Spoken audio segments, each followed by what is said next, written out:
CNG वापरणाऱ्यांनो बघा गाडीची अवस्था काय होते. हा पिस्टन बघितला बघा.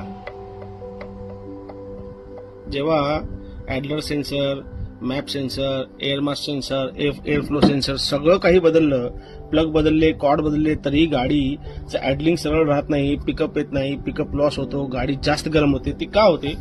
कारण सीएनजी इकडे दाखव जरा बाबा. सीएनजी काय करते? ड्राय असतो सीएनजी. तो ड्राय असल्यामुळं इंजिन जास्त गरम होतं आणि असं कार्बन जमा होते बघा वरती. हे कार्बन जमा होतं आणि हे झाल्यामुळं हा कॉम्प्रेशनचा जो गॅप आहे हा वीक होतो कॉम्प्रेशन, आणि मग सीएनजी वरती गाडी त्रास द्यायला लागत्या, पेट्रोलला मायलेज कमी होते. तर ह्या बाबी लक्षात ठेवूनच आपण सीएनजी वापरलं पाहिजे.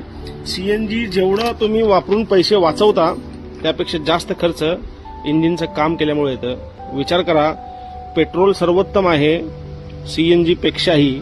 सीएनजी घ्यायची आणि मग परत लाईनीमध्ये